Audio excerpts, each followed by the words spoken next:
Thank you to our 4 sponsors for supporting our podcast. Johnny Russell's Art Caterers and Milltown Pies, Alexander Grace Law, Jez and Lisa's Spoonful of Sweets, and SPE Furnishings.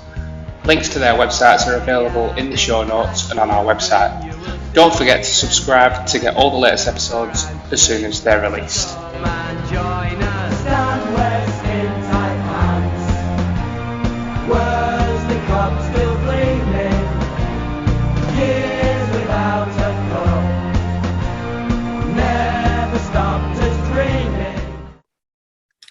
Morning, Joe. Or evening, Joe, I should say. It's all right. Good morning. Did you play in the Worsley Cup final? I watched that. I did. Yeah, I did. I've actually heard quite a lot about you, or from Keith Fairclough. Rusty, yeah. Who he said to me I had to bring up something about the catchers or something. Catch a match, Fairclough beat. I said that. Catch a match. Great. It's on my set somewhere. I can't remember. Not doing too bad. Good to see you, Gary. Yeah, you too, Alan. How are you doing? Fair to middling. Middling. All right. I must admit, when they said you were coming on the other day, I figured somebody might be having to help you out with the tech. But little did I think it'd be Graham. Oh, no, mate. Bless you. It's been good funny, watching this. I say, Evan, you're looking very well, much better. How can you see? You're same as me, you. That gruesome juicer at Bush's house, dear me. You need to press the bloody button, Stan. It's not on. Hang on. I thought they were only me. No, I'm not on mute. Joe, have you muted me? No, we can hear you. We can't see you. Oh, leave it that way. Oh, he's here. Oh, I thought I was just going to put a picture on. Can't see me. We can see you now. Can now. Yeah. I can see me. Yeah, we can see you. No, we can see you, Stan. You'll have to forgive me. I haven't had any tea, so I'll be darting up and down for a cuppa and some toast. Been coaching. It won't do any harm not eating.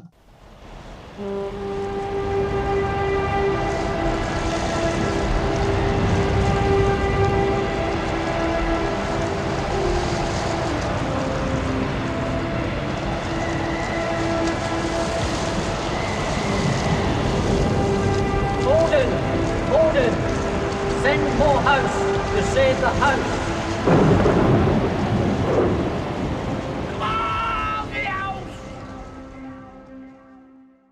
Hello everyone and welcome to the award-winning Lowerhouse Cricket Club podcast, the Housecast. So please subscribe, like, friend it, family it, whatever else you do on the social medias, and hopefully next year we can win that trophy instead of coming second.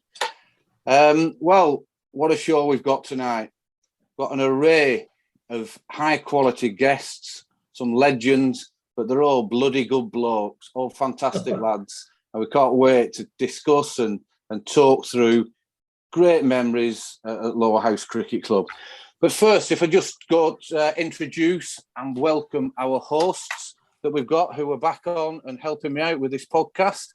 Good evening, Joe Martin. How are you? I'm very well, thank you, Jez. How are you? Yeah, good, thank you. Good. Walked up Holcombe Hill today. Did you really? Yeah, got to the top. Was all right. A bit tired, but yeah, had a really good day with that. With the dog? Yeah, with my little dog, and Lisa was not working today, so that was a nice little trot. What about you? How's your job going now, Joe? You settled in okay? Yeah, excellent, thank you. Yeah, it's been great. Really good team. And I see Stan every day. He doesn't work on that team, but he pops in every now and again to the office. Good. Yeah, right. In your office, yeah, that's good. Yeah, that's good. You're doing a bit of recruiting, aren't you? You're working through some sort of recruitment. I've heard a little story today. So part of my job is for understanding teacher recruitment in England, and I wasn't really paying attention, and I read something about blind recruitment, and I completely misunderstood, and I was wondering what we could do to help, get blind teachers into the into the profession, and it's a completely different thing apparently. Yeah, good lad, Joe. Good lad, Joe. Anyway, enough of that. You see, you're in the West End room again, using our electricity. The other co-host, Gary Morehouse. Good to see you again, Gary. Hey, Jez. Yeah, good to see you, and good to be back on with the Housecast crew. It's fantastic. We're really looking forward to tonight. I think it's going to be a belter, looking at the Rogues Gallery we've got in front of us. Yeah, great and stuff. I think now we've put season to bed as well. I think we've got a bit more latitude, haven't we, with what we can do with these casts and mix them up a bit. And this is going to be a good one. That's a great backdrop, Gary. Did you paint it yourself? I did, Stan. Yeah, it's I did it left-handed. Can you believe? Gary, brilliant. Thanks very much for coming on and assisting. We didn't know how many we'd have on here, so it's really good to have the likes of Joe and Gary on just to help me through with this. So for this evening's podcast, which hopefully will get out well before Christmas, so you can all have a good Christmas listen, we're going to talk through a really significant season within the club's history. It was the season 1982. The club, the first team, finished runners-up that season. But before we go into that, let me just go through a few guests that we've got on. You've obviously all heard Stan's here. So welcome, Stan, and thanks for coming on. How are you doing? It's a pleasure to be asked and to be on again, Jez. I'm doing very well, thank you. Round of golf this morning, and I just finished doing some cricket coaching with our JPP players. So, yeah, it's nice. It's nice to be on in a relaxing situation, because normally, of course, it's hell for leather during the season. Yeah, and you're relaxing now. We had that chat about the end of the season. Everything, you're calming yourself down, and the square's been put to bed, and just getting back into your coaching. Just got a few things to do on the ground. I'd like to cut the outfield and spike it before the weather gets too bad. Like to spike the square. Yeah, the bonfire needs reseeding, but I suspect we're just getting a little bit too cold for that now. Yeah. Has it made a massive mess? It's obviously a really good success, and will keep the club going for the next 12 months. Has it made a real mess? No, it hasn't actually. We've been dead lucky, because normally it's been pelting it down immediately after the bonfire finishes. So you can't get on it to sweep it up and shovel it up. Well, this time it was bone dry. Dave Waddington's done a great job. It was like shoveling cotton wool. It was easy peasy. Really? Oh, good. So we've got it up inside a day. All the nails picked up, etc. It's just a case now of scarifying, reseeding it, etc. We're well ahead in terms of that, because sometimes I'm still doing that in the middle of December. Yeah. It's not easy, but I think I see your frustration every year watching the ground burn. But I think we all agree that it's a real benefit to the club and to the community. Massive. And you did ask me, Jez, it's probably the smallest burned area that we've had for a while. Really? It's still big. It's probably the size of a centre circle. Right. But in the past, it's been much bigger. Right. Brilliant. No, that's great. Thanks, Stan. Right, we'll go up to...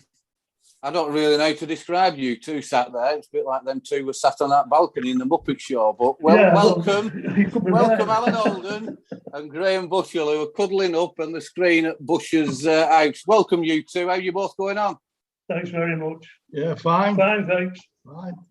Fine. Had a quiet day. Good to see some old faces and some new ones. Joe there, and a long time since I've seen Gary. Yeah. Really appreciate you both coming on. Thanks very much. But I think the biggest thanks has got to go to Shirley. We've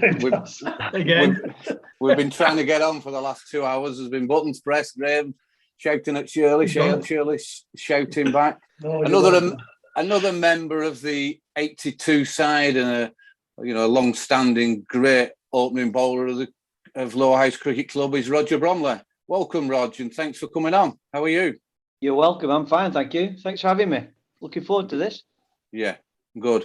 Much going on? Are you up to much in the winter months?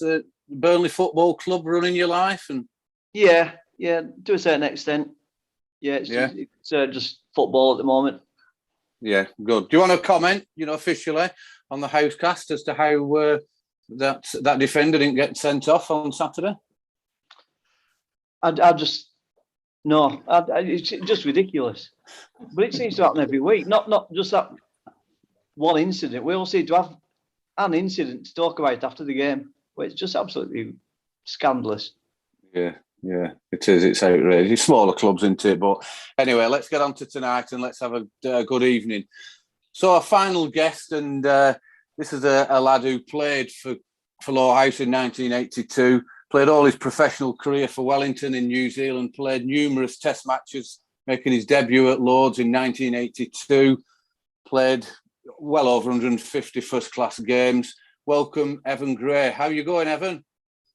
Good, and it's a delight to be here and catching up with everyone again after, what is it, you said 39 years before? Yeah. I'm starting to feel old. Yeah, it is. It's incredible, isn't it, when you think 39 years ago. So how's things for yourself at the moment, Evan, over in New Zealand with the problem that's going on around the world? How's New Zealand managing that? Well, we've been pretty lucky, really. I think we've been a bit slow in the rollout of the vaccine, but right. You know, and we're opening up all the whole of the country at the minute. Auckland's been in lockdown for 13 weeks, and we haven't seen our daughter for 6 months. She's a police officer in South Auckland. But in fact, last night, behind us here, there's a retirement village, and there's an outbreak of COVID there. Yeah. So it's everywhere. You just got to live with it as long as you're vaccinated and you do the right things. You've got to get on with it. Exactly. No, that's perfectly right, Evan. And hopefully we carry on sports back up and running. See, we've had some email exchanges. And the cricket's going very well, I think, Evan. I believe, I don't know what the other lads think on this group, but New Zealand are always, I think that everyone in New Zealand loves them to bits, but they're probably everyone's second team in international cricket. They are a pleasure to watch. And in that T20, I thought it was fantastic. How do you see that going and the tour next year to England? Yeah, well, I hope it goes well. It's interesting with Australia will probably England will probably find when they go down under. Touring for the sides is hopeless at the moment. That they with the lockdown everywhere and people are pulling out with they're overdoing MIQ and being locked down and. But no, that New Zealand, we actually start tomorrow night, I think it is, in India. Poor old Ross Taylor's coming straight out of lockdown. He hadn't had a game since the last test against India, and the next game he plays will be a test match tomorrow against India in India. It is. It's interesting to see, and the cricketers. People will look and think, well, they lock down in fantastic hotels and great areas, but mentally it must be soul destroying to be in the same place for month after month after month. I don't know how they cope with it really, but c'est la vie. At least there's some cricket being played. Evan, can we just? We're going to talk at length here. There's so much to discuss and so much to bring the lads in and to talk through the time at Lowerhouse. But it's great. History shows us within these podcasts that the spectators like to know quite a lot about the various guests that come on, whether professional cricketers or the amateur cricketers. Can you just run us through your early years and you're coming through into getting into the Wellington, first team and the junior side of that, how that went? Yeah, well, I was lucky enough to be in primary school rep sides and with the likes of Bruce Edgar and Robert Vance. Played pretty steady cricket right through college, made various Wellington under rep sides. Well, I did make them, and New Zealand school sides. Went to Australia with the New Zealand secondary schools team to play Kookaburra Shield. Yeah, would have been there. David Hooks was playing in that carnival. Dav Watmore. We actually won that, and then we came back, and I made New Zealand under 23, under 20, and into the Wellington team in 1975, 76. Right, and pretty much never looked back. Had a slowish start. But I think the thing that made that Wellington side, and from probably not late 70s right through the 80s, we were pretty much the dominant side in New Zealand. Though Peter Fulton might have different ideas, but the game that I do remember is a game we lost, and we played Australia at the Basin, and it was like the Wellington secondary school side playing the World 11 because they had Chappell, Walters, O'Keefe. Marsh, they had the whole lot. And we bowled them out for about 95. And 140. Then they bowled us out for 100, and then Greg Chappell got a magnificent 100, and they left us just on somewhere just under 300 to score in the last afternoon, and we got bowled over for about 280, 285. So it's a good game. Yeah. But the thing that I remember, and they didn't have to give us the time of day, that they invited us into their dressing room every night, 6 o'clock, and the place was loaded with 4X cans, and they just wandered around and chatted to us and treated us like equals. And I've never forgotten that. In fact, I've caught up with a number of them since, Kerry O'Keefe certainly, and I reminded him of it. And brilliant, fantastic memories for you, and playing through that, that period with those cricketers. Crikey, what what a time that must have been with such great cricketers. A little bit of research that we've done around, your stat 7 and playing for, you're a one province player. You've only played for Wellington in all your career, and I find this stat quite fantastic. That you're the player in the New Zealand's history to score over 4,000 runs and take 350 wickets for the same province. That's some feat, and to play for the same province. Did you ever get approached to go play anywhere else, or did you ever look at moving on towards the end of your career? No. Once right at the end, I thought maybe I could go out where I am today in Northern Districts, but no, I've always been sort of followed the same club, province. It's one. Fantastic. And then you've played your first class career. We'll come on to your time with us. But you've played, a lot of Test matches against some fantastic countries, and then you got into umpiring. Do you want to talk us through some of those Test matches and some of the tours that you've been on, and anything significant? Yeah, well, I did 2 tours to England, 83 and 86, Australia, India, Pakistan, Sri Lanka 3 times, Sharjah.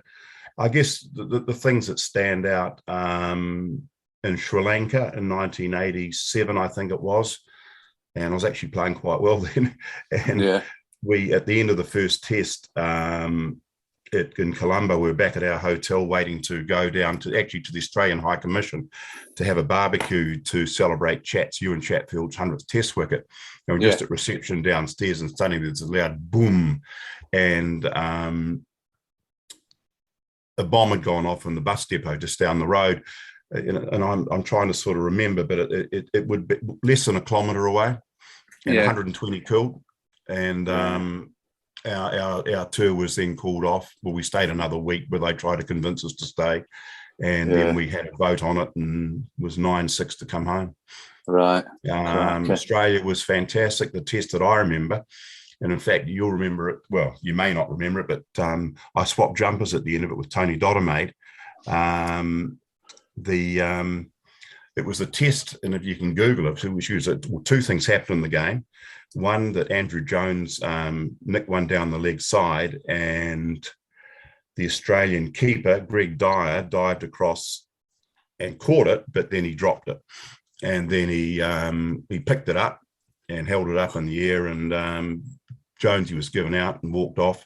And the umpires, I think it was Tony Gregg, saw it. He blew up over it, and Dyer never played for Australia again. And at the end of that test, we looked like losing it at tea. And in the last over, Danny Morrison was bowling to Mike Whitney, and hit him dead. It was going under middle, and they gave it not out, and we drew the test and lost the series 1-0. Right. Since then, it's been, I've come and met Alan Border again, Rod Eswick last year at the Basin, Merv Hughes, many of the guys that I've played, the match manager from Sri Lanka, who I can't remember his name, he's my Sri Lankan Test wicket. It's been a privilege to sort of catch up with all these guys again. And, I'm, as I say, 40 years on, I'm still involved in cricket. Fantastic. And that's the beauty of cricket, isn't it? That's, how well it is, and how you have all those memories and keep in touch with those people.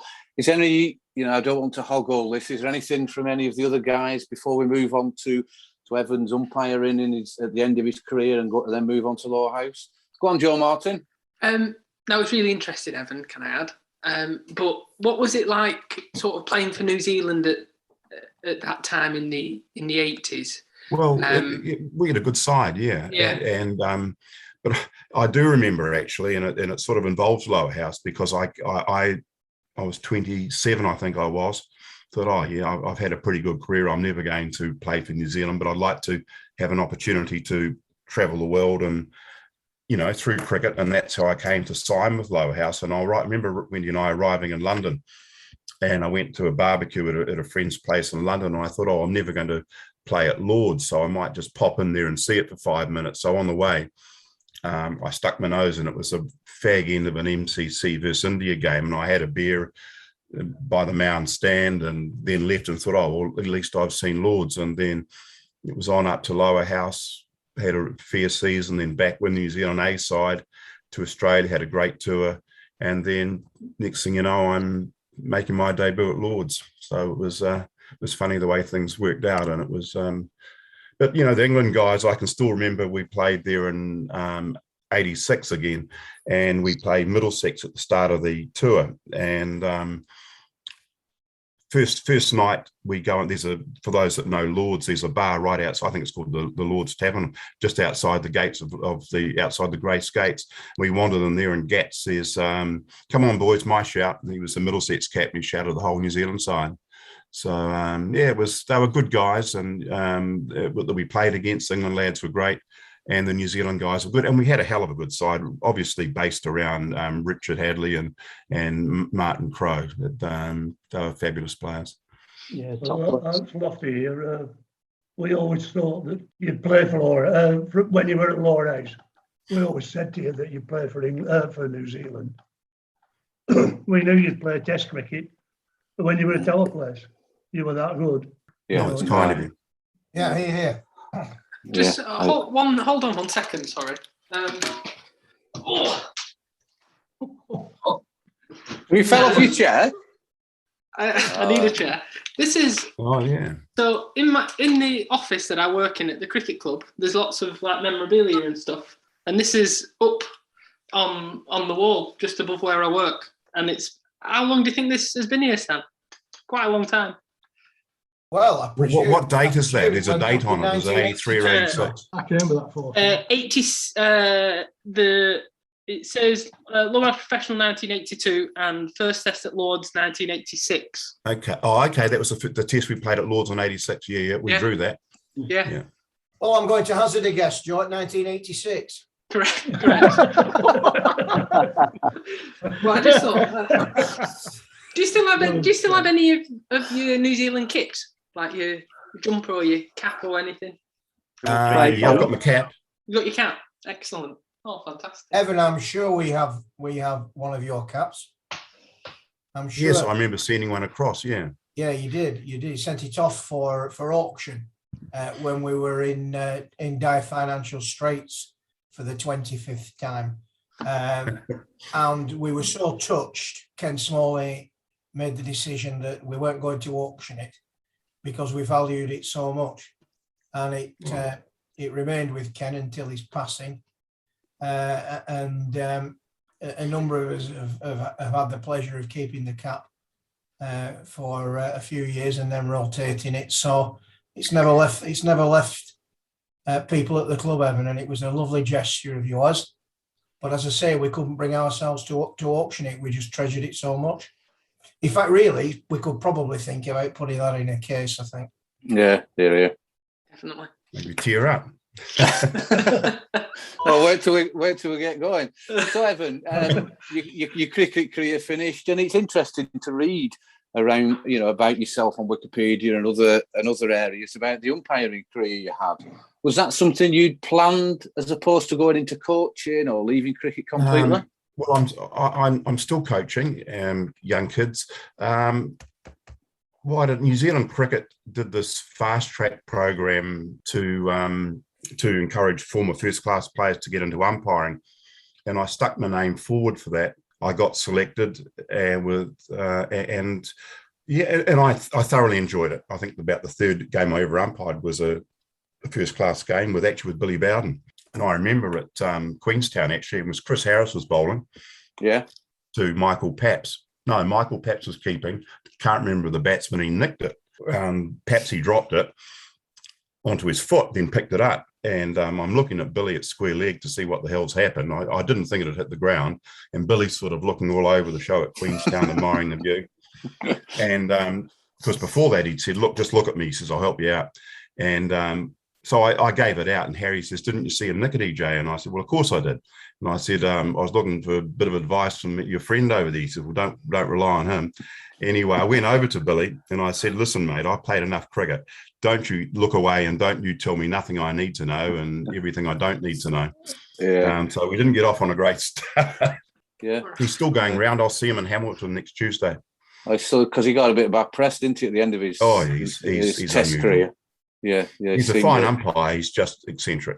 Yeah, eccentric. A little bit like our first 11 wicketkeeper, but anyway, that's another story. So, Edwin, that's fantastic insight into your international career and your first-class career, and we could go on forever and ever. And I'm sure the lads, or if we can get you back on in the future, we can keep reminding ourselves what a great career you had and what a great fellow you are.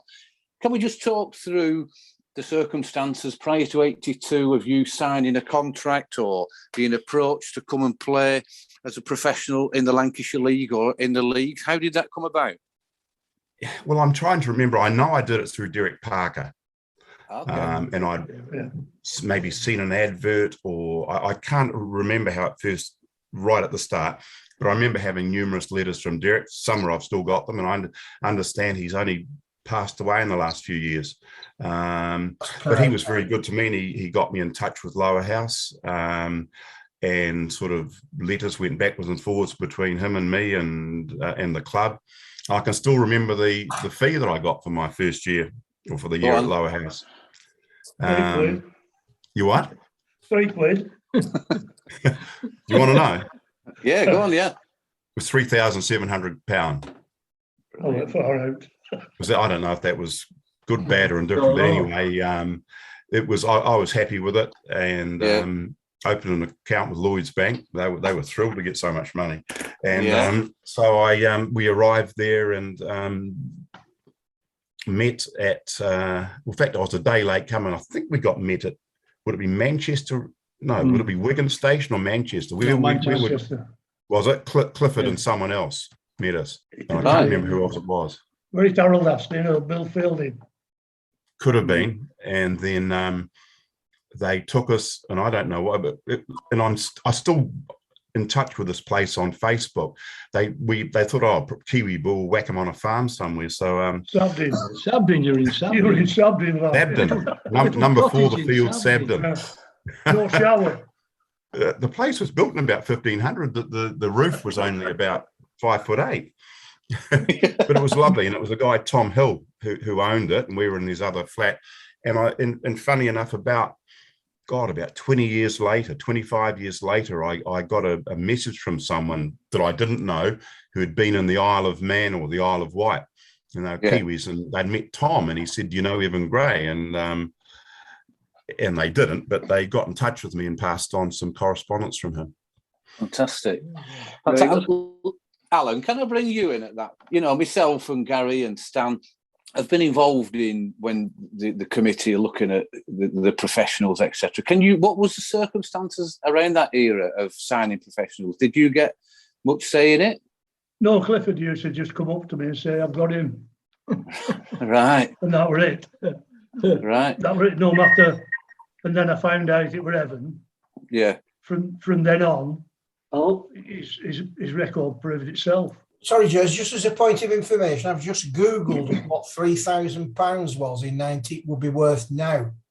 And it would actually be worth over £10,000. So we probably paid a more reasonable fee than we were renowned for, because we did skin some professionals. And just on the subject of value, I don't know if you remember when Evan and Wendy were introduced at a Meet the Pro night, and it was quite a big event. And I remember.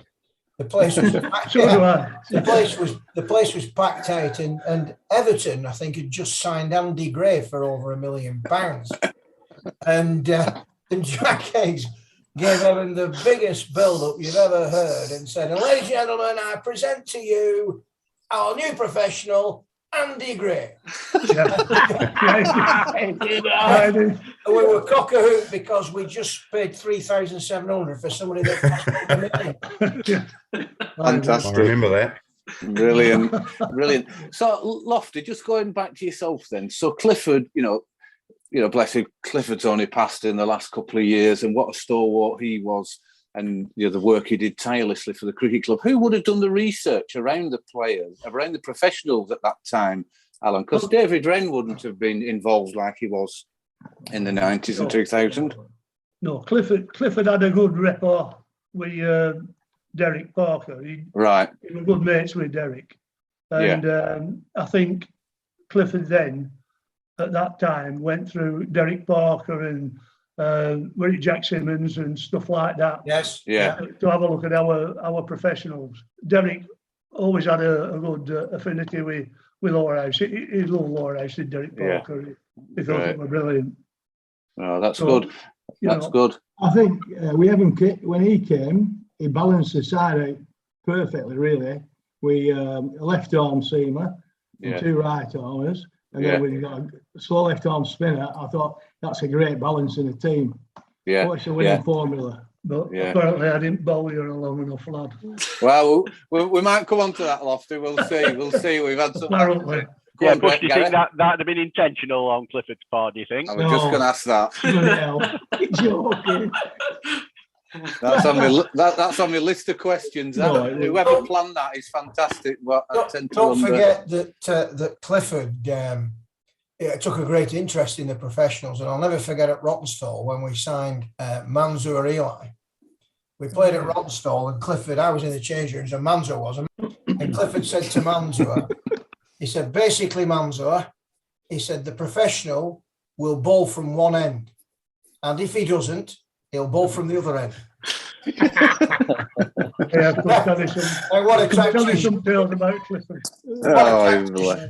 Great man. Bless him. Great man. So we've got you've landed in the country, Evan. You've getting yourself settled in.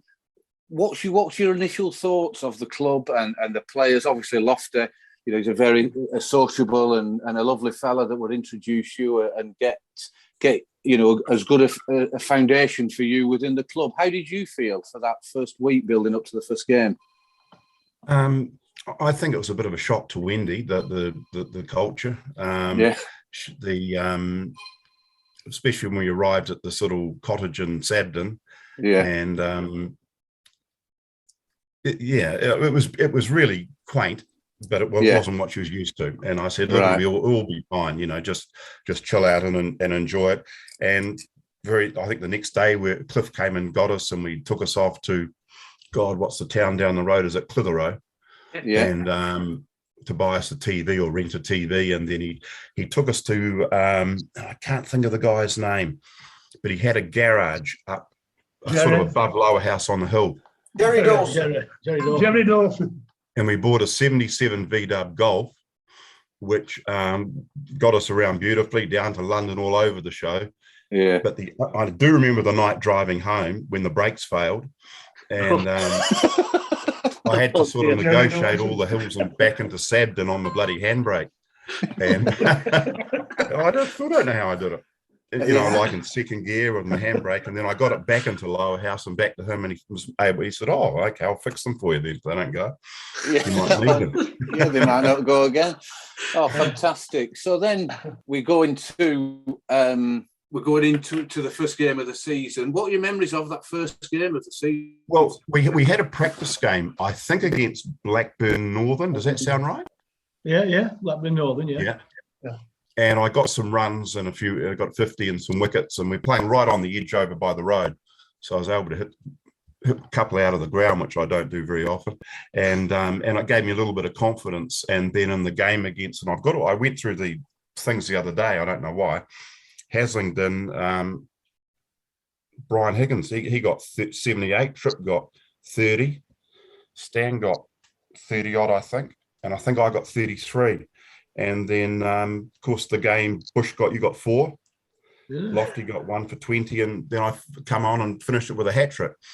And I can still see, because I didn't know about collections and things then, but I was, and I remember after the second wicket, I looked round and there was Cliff running down to the gate to lock the gates and charge every bugger to get out and to do a collection in case I got the hat trick. And I think it was a stumping, but I can't remember. Brian stumped the guy. I think it was. Iggy tells me frequently. Yeah. Yeah. And he kept very well to me. He really he did help me with my bowling, because he was he was a chatty keeper and kept me up, and he was really encouraging, and it made me the bowler I was for the year. So I had a lot of appreciation of his keeping. Yeah, brilliant, Evan. Thanks for that. Yeah, we saw that the hat trick there, so it would prompt some memories. Lofty, the first game of the season, you're the captain. Let's not beat about the bush. You're a decent side there, Alan. What were your thoughts, and how do you see that first game going, if you can remember much about it? Well, the first game we didn't do a bad total, and as I say, Evan's first game, I was trying to suss it out, and then he comes up with a bloody hat trick, doesn't he? Yeah. So it's a bit daunting. That second game, what do I do? How do I bowl him? When does he come on? And one thing or another. When you've got 3, including me, decent medium pace bowlers. You see, at that time, Lowerhouse had got a well balanced side for the first time in a long time. Yeah. And that would have to be carried on to be a team, not just individuals. It had to be. You've got to remember, Jez, before that, we were Mickey Mouse. Before 80s, we were treading water. And then we started to be somewhat like a side, not fantastic. My ambition was to be as professional as Haslingden were in that era. Haslingden were the be all and end all. They had best shirts, best ties, best bloody boots, best everything. Yeah. And Lowerhouse went out with spring vests, flip flops, and all sorts of that. Knitted sweaters. Yeah. And it was a case of building a team. Now, people harp on about me under bowling Evan. Now, for me to keep a side together, if I'd have bowled Evan from one end all season, where would Roger have gone? Where would Graham have gone? Would I have had to pack in? Team. We might not have had Evan next year, which we didn't. So you've got to, build the side up. We lost John Hartley 2 seasons before. We got this fella. Now, if we'd have got John Hartley and kept him, it would have been a totally different ball game. I want to come. No, you What's he got to do? I promise you. With Big John. I promise you where you're back. No, it's one of them things. We knew we'd got a good one, but it were how to use that good one. Yeah, and that's the great points, Alan. The great points there, and it's all right. There's people asking questions about what happened here and why didn't we do this and why didn't we do the other. As you've pointed out, there's a fantastic side there, and it's worth mentioning that back then some of the younger listeners might not realise, but any bowler could bowl as many overs as they wanted. From one end, and 34 over game, you could literally 8 ball overs, you say? Yeah, 8 ball overs bowling. Bowling you 17 overs from one end. So, Rog, can you just come in here and just describe, because we bumped into each other, myself and Roger, just last week, and I didn't realise that Roger was injured for the start of the season. What can you remember that, Rog, and what was your injury? Oh, it's which injury? It was knocker's knuckle from a bad domino session. Which one was it? I think it was my ankle. Right.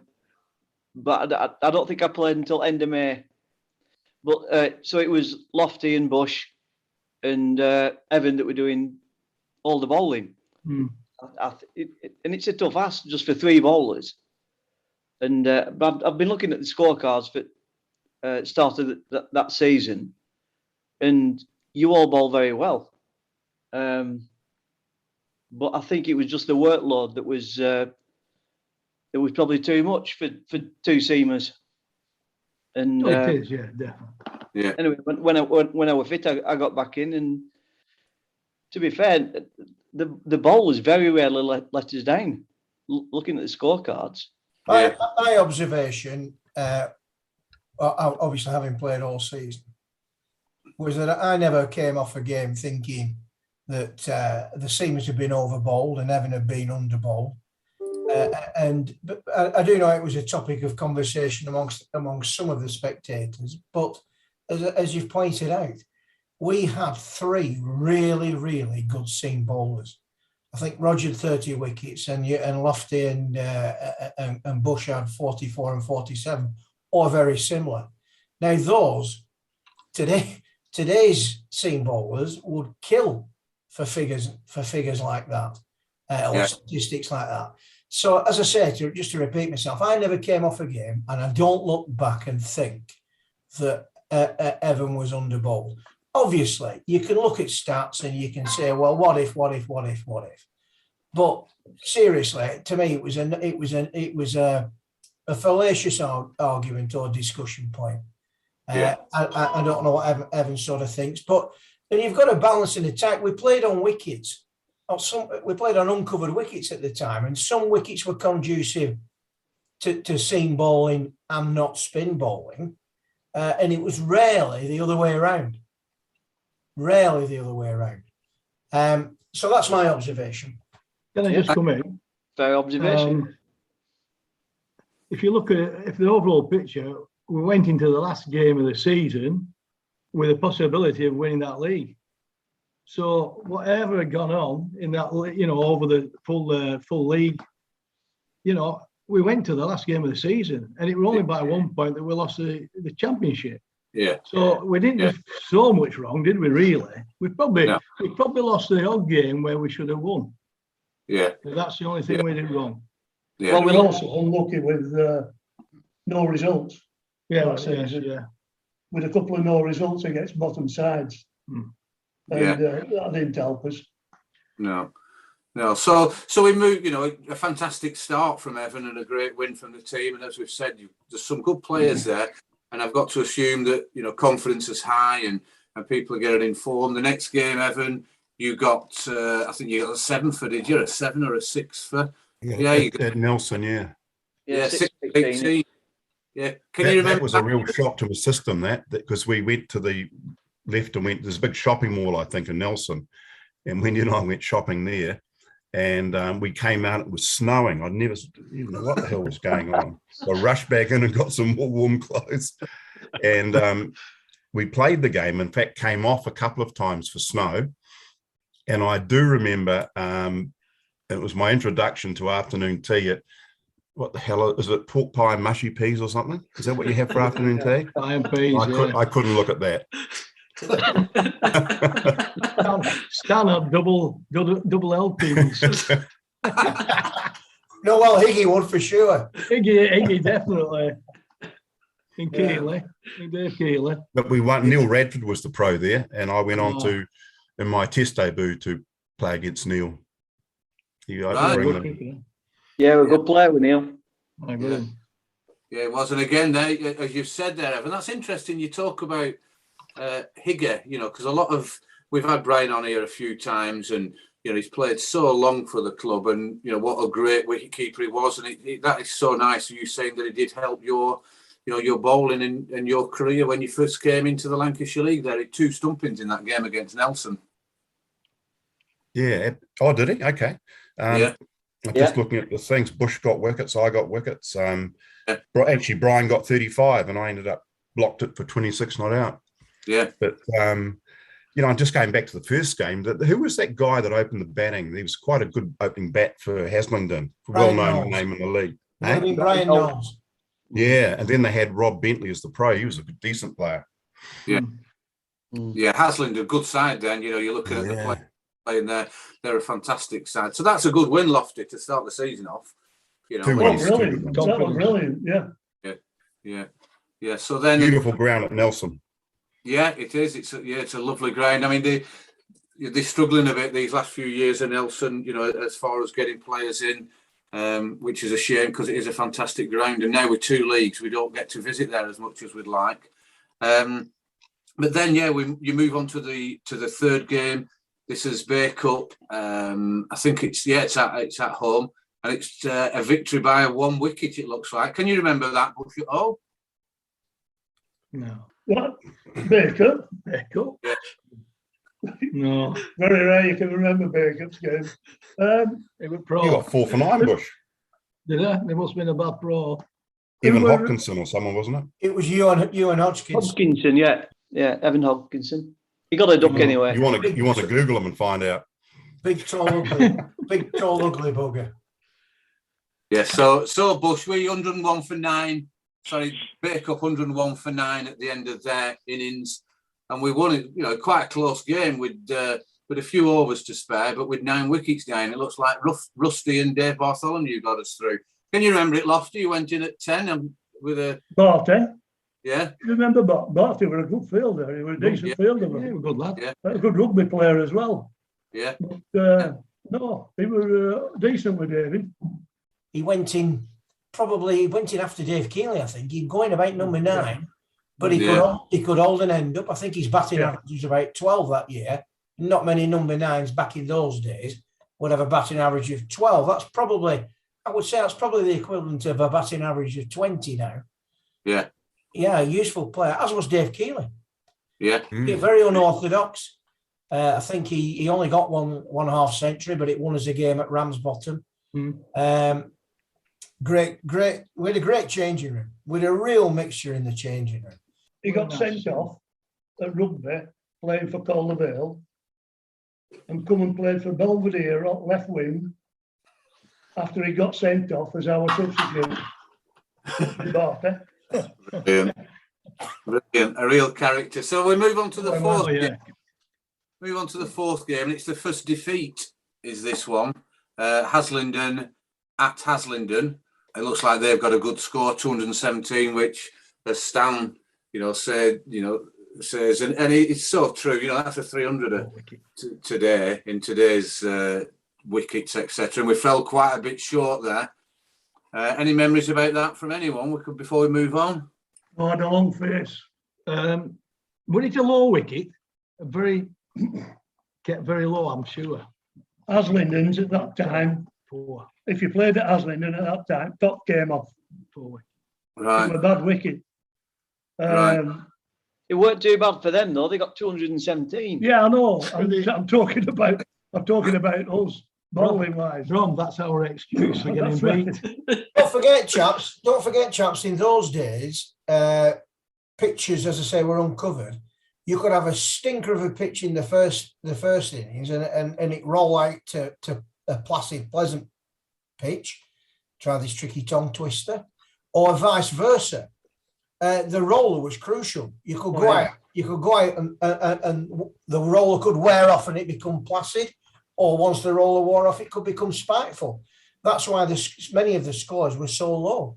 It wasn't easy playing cricket, or batting anyway, or bowling, because you could bowl a good ball and it just spat. It nullified it. Well, in that game as well, Lofty, that's probably the first time where only having 3 bowlers gets you a bit exposed, because, like Brom says, probably they didn't do anything wrong, but you've fewer options, I guess, haven't you, at that point? Yeah, that's true. But as I say, for a medium-pace bowler, once you put your front foot down, you didn't know what you're doing. You didn't know where it was going to go, especially for an abattoir. That end, it was from that end. Roger always used to take best end, but he weren't playing that day. He won't bowl uphill. He always bowled downhill. But we'll come on to that later. The next game, if I'm getting this right, is Bay Cup. I think we beat Bay Cup by 5 runs. Evan, it would appear there, I don't know if you can remember this or if Lofty can, that there's a little bit of changing around the batting order. You've opened the batting on that occasion, Evan. Can you remember why that was? How you felt your batting was going? Well, if I'm honest, the season was a disappointment for me with my batting. You know, I mean, I got 500 runs, but I was pretty average with the bat. Maybe they thought because I was slow, you know, open the batting and see if I can get anchored and bat through. I don't know. I got 17. Brian got 30 odd and Rusty got 30 odd. Dave Keeley got 40 odd. Bush got a collection. He got fifer. Did that go on the bar? I suppose it did.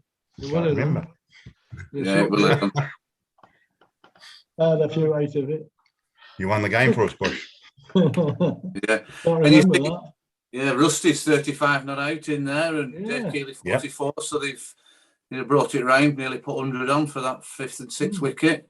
Rusty was a very good, player for the team. Keith, he'd open, he'd go in number 11, he'd go in number 6, he'd do anything. He were very versatile, Keith.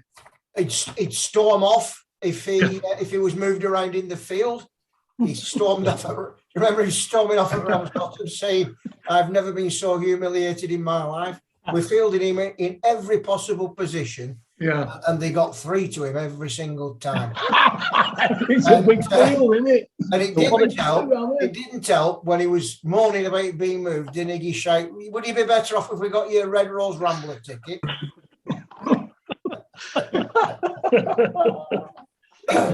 Stan, yes. I think Iggy said, Keith in that incident said, "I've never been as embarrassed in all my life." And I think Iggy said to him, "Well, you need to get out more, Keith." That's right.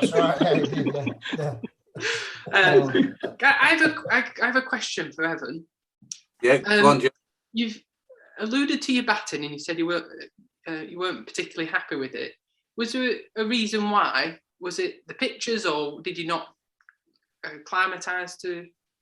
I don't know, mate. I don't know. I'd always averaged, even for the Wellington side, for many years, I was in the top run scorers, and certainly in club cricket, I dominated with the bat back in Wellington.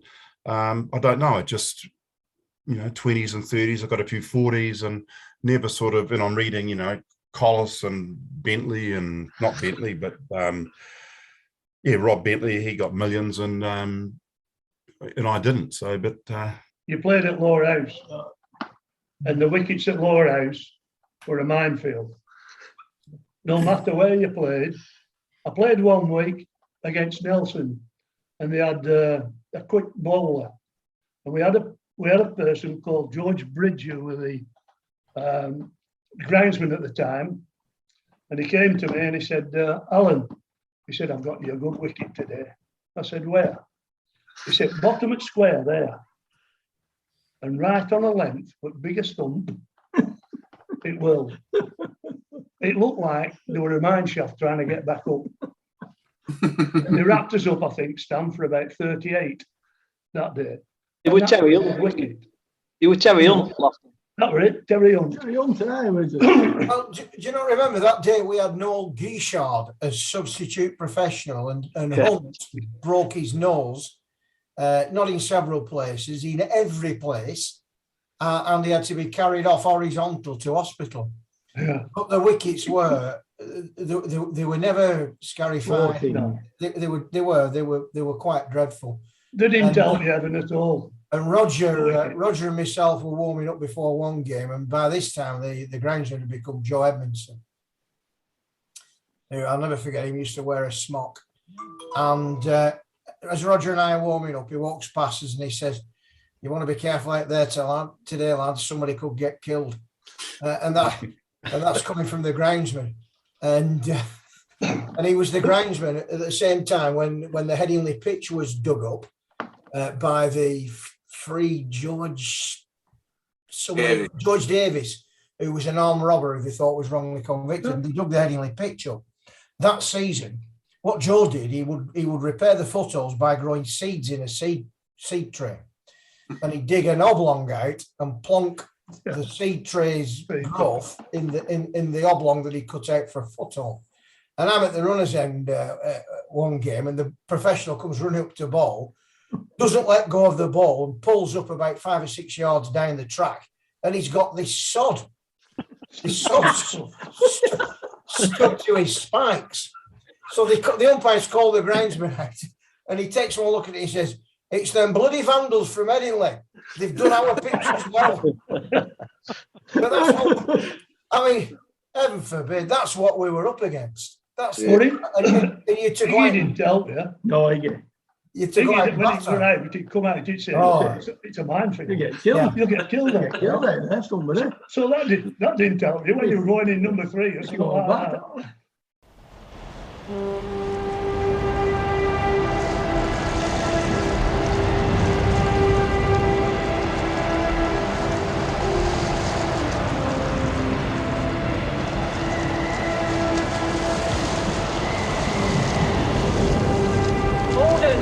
Holden, send Morehouse to save the house.